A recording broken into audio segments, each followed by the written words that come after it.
Halo sahabat, Assalamualaikum. Apa kabar? Semoga sehat selalu dan senantiasa berbahagia. Terima kasih sudah subscribe dan selalu setia menyimak video-video Islam TTV. Semoga Tuhan Yang Maha Kuasa selalu memberikan rezeki yang berlimpah ruah dan juga berkah untuk sahabat-sahabat semua. Islam TTV kembali hadir menemani waktu bersantai sahabat dengan alur cerita film-film pilihan. Kali ini, Islam TTV menghadirkan sebuah alur cerita dari film yang berjudul Poikal Kutiral.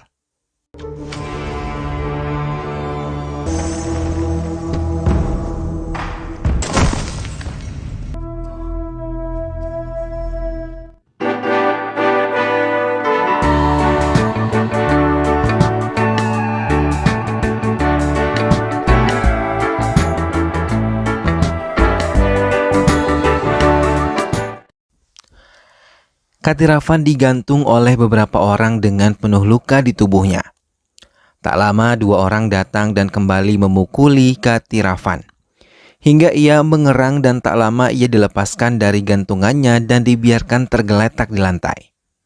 Beberapa bulan sebelumnya, Katirafan menolong seorang anak kecil yang berniat dilecehkan oleh seorang pemuda hingga mereka berkelahi di dalam bus dan semua penumpang bus yang lain meninggalkan bus tersebut. Walaupun hanya memiliki kaki kanan saja, Katirafan mampu menghadapi mereka dengan cepat dan membuat mereka melarikan diri dari bus.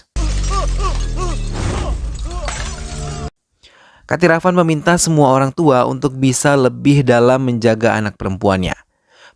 Katirafan mendatangi kantor pengacara untuk mengambil uang kompensasi dari pengadilan karena ia memenangkan kasus atas kecelakaan yang telah terjadi pada dirinya.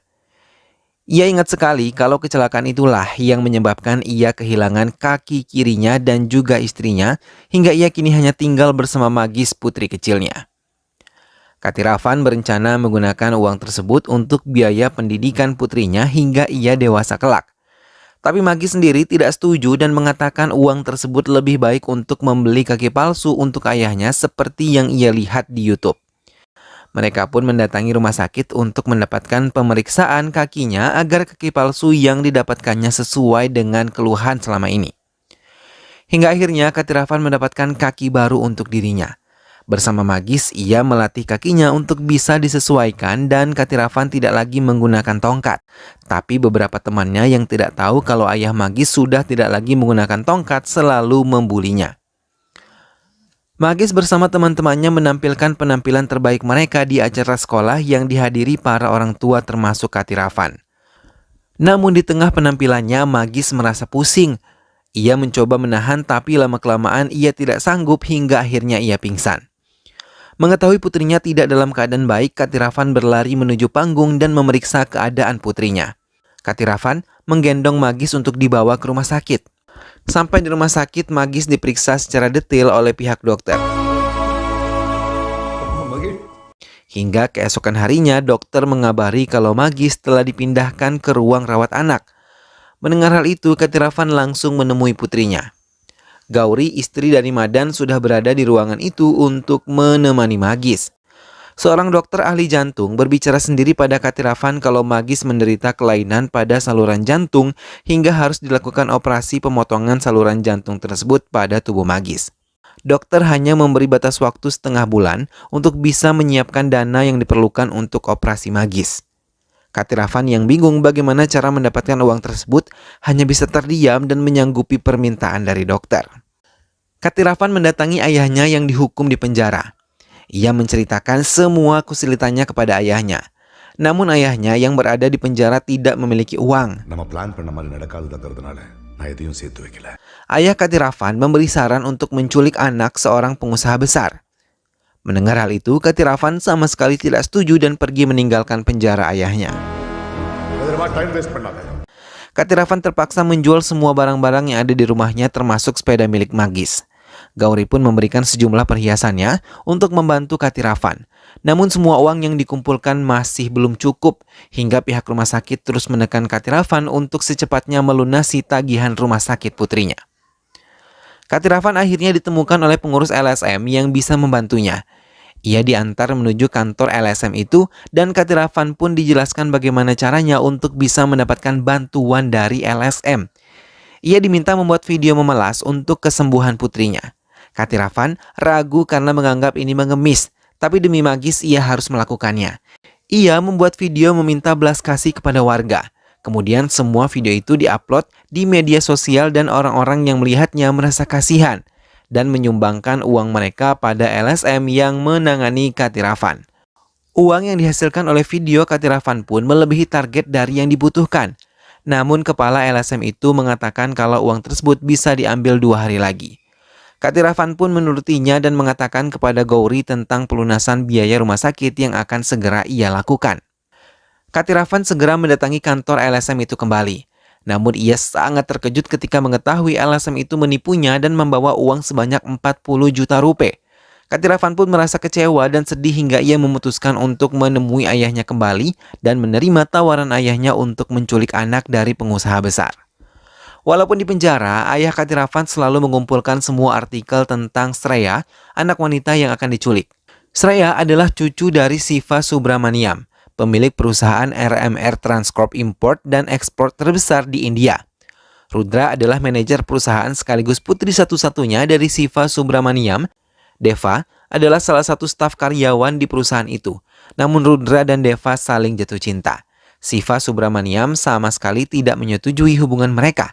Namun mereka melarikan diri dan menikah di tempat lain dan hidup sangat bahagia. Deva memperlakukan Rudra sangat baik hingga ia hamil. Saat kehamilan Rudra, Siva menjemput mereka untuk kembali tinggal di kediaman Siva. Namun Siva tidak begitu saja memaafkan Deva, ia bahkan tetap membenci Deva. Hingga suatu hari, polisi menemukan paket berisi obat-obatan terlarang dan barang haram lainnya, membuat nama perusahaan RMR menjadi rusak dan menurun. Siva yang tidak kuat menanggung itu semua akhirnya bunuh diri. Namun di saat seperti itu, Deva malah meninggalkannya dan berniat untuk membawa Sreya ikut serta bersamanya.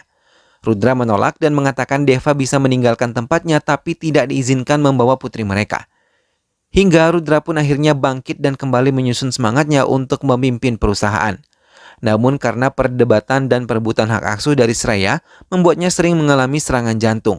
Untuk memberikan perlindungan khusus pada putrinya, Rudra pun mempekerjakan seorang pengawal pribadi untuk bisa mengawasi putrinya selama 24 jam dalam 7 hari.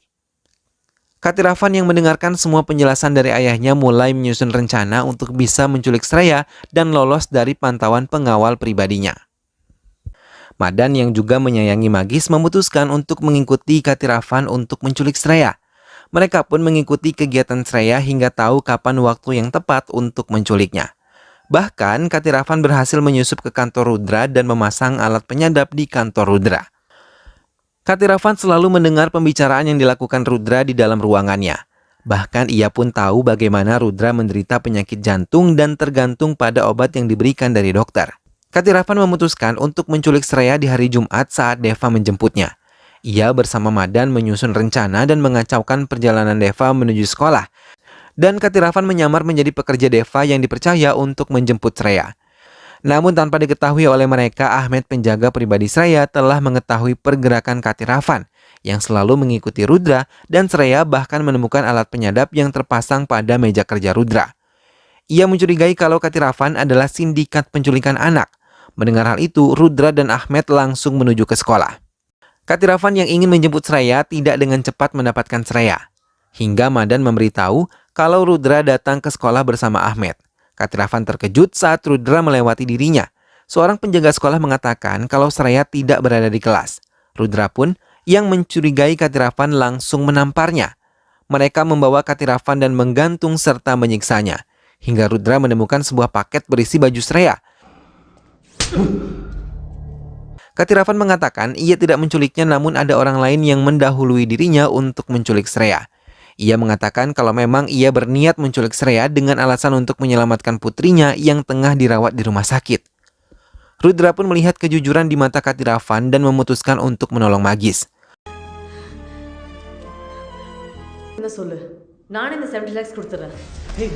Mendengar hal itu, Katirafan mengajukan diri untuk bisa membantu Rudra mencari putrinya berada. Hal itu pun disetujui oleh Rudra dan ia diberi waktu 48 jam untuk bisa mencari putrinya. Bersama Ahmed, mereka mendatangi sekolah dan melihat rekaman kamera pengawas di sekolah dan melihat kalau Sreya menghilang saat mengambil bola di luar sekolah, bersamaan dengan melintasnya sebuah mobil pengangkut sampah. Namun pihak sekolah tidak menyadari hal itu. Katiravan mendapatkan 2 orang pengendara motor dengan merek yang sama juga ternyata mengikuti pergerakan Sreya dan Rudra selain dirinya. Mereka pun mendatangi dealer sepeda motor tersebut dan menekan manajer pemasaran untuk mengatakan identitas pemilik serta motor yang ada di rekaman tersebut. Manajer yang telah mendapatkan beberapa pukulan pun akhirnya mengatakan kalau sepeda motor tersebut dibeli oleh Dr. Manohar dari BR Child Care Hospital di Ponamale. Mendapatkan informasi itu, Ahmed dan Katiravan mendatangi rumah sakit dan menemui Dr. Manohar. Mereka menekan dokter tersebut untuk mengatakan semuanya, hingga ia mengakui kalau menculik anak-anak untuk dites darah dan diperjualbelikan organ dalamnya, serta mengirim mereka melalui pelabuhan dan menggunakan kontainer yang ada melalui Durai bagian pengiriman. Dr. Manohar pun dibawa untuk menuju terminal peti kemas. Namun di tengah perjalanan, Dr. Manohar ditembak dan mobil mereka dihadang oleh beberapa orang yang bersenjata api lengkap. Mereka pun menghujani mobil yang dikendari oleh Katiravan. Ahmed dan Katiravan keluar dari mobil mereka dan menghadapi semua anak buah Durai.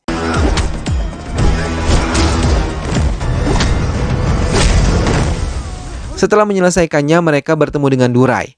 Dan saat mereka menekan Durai, tiba-tiba Deva datang dan malah menyerang mati Durai dan ia membela diri, mengalihkan mereka untuk mencari anak-anak di dalam kontainer yang ada di terminal peti kemas tersebut. Mereka pun bersama-sama mulai mencari anak-anak tersebut di setiap kontainer yang ada hingga mereka menemukan satu kontainer yang berisi anak-anak yang telah diculik oleh Dr. Manohar.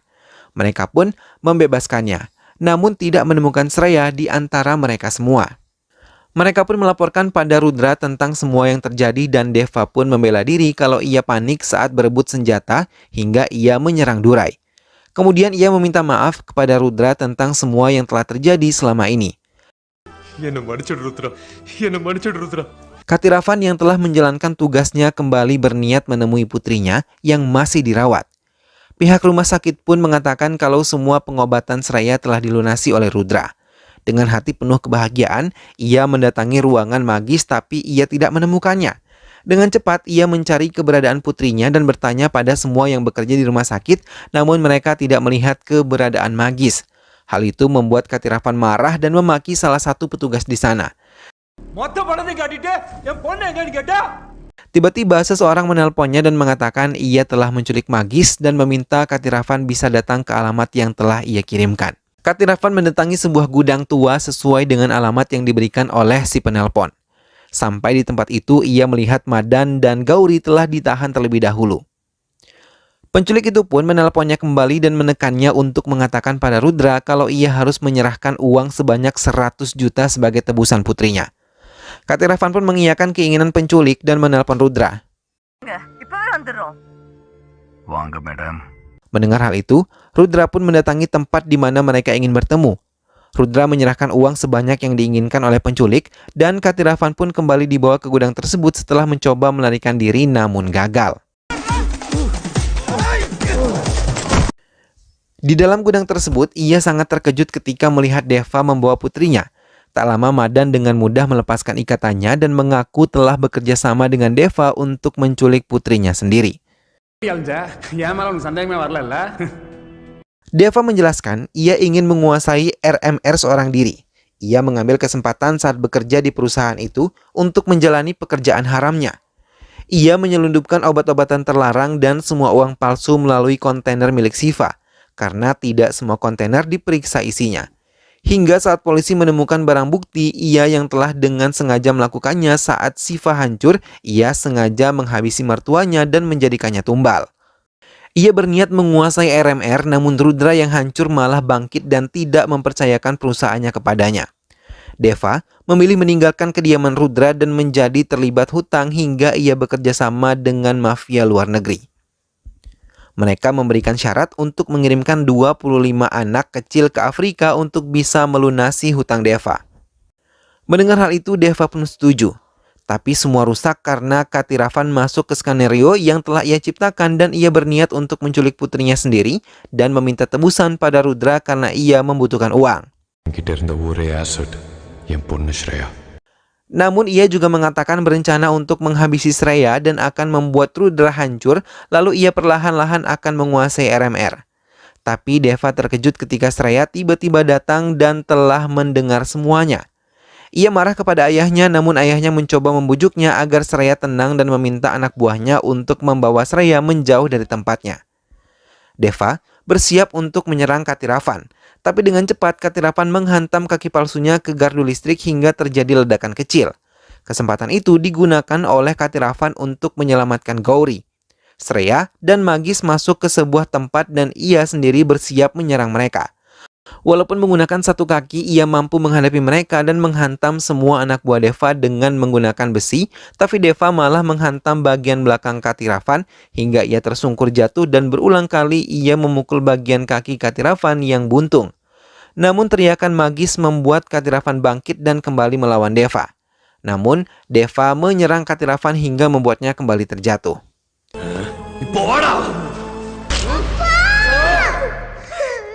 Katiravan tertawa dan mengatakan skenarionya kepada Deva.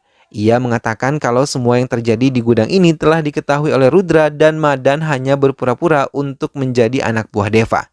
Karena untuk menarik Deva masuk ke permainan mereka. Deva bergetar tapi ia tidak bisa berbuat banyak. Hingga di saat yang tepat Rudra datang dan mengambil senjata api yang telah disiapkan Katiravan dan menyerangkan satu peluru tepat di kepala Deva. Dan film pun selesai. Nah sahabat, itulah tadi alur cerita dari film yang berjudul Poikal Kutiral. Keserakahan memang kerap kali menjadi pemicu kejahatan. Banyak hal terjadi akibat rasa serakah yang dimiliki orang yang selalu merasa kekurangan. Akibatnya segala hal dilakukan termasuk melakukan kejahatan. Oleh sebab itu, janganlah sampai berlebih-lebihan dalam segala sesuatu, karena di dalam kemubaziran itu terdapat ketidakbaikan yang dapat mencelakakan. Semoga kita semua terhindar dari sifat serakah dan ketidakbaikan perangai orang-orang yang serakah. Mudah-mudahan sahabat semua terhibur setelah menyimak alur cerita film ini. Sampai jumpa kembali di alur cerita film selanjutnya. Terima kasih sudah menyimak video ini sampai akhir dan juga jangan lupa untuk selalu dukung SLMTV dengan cara klik like, comment, share, dan juga subscribe. Sampai ketemu lagi sahabat, sehat selalu dan wassalamualaikum.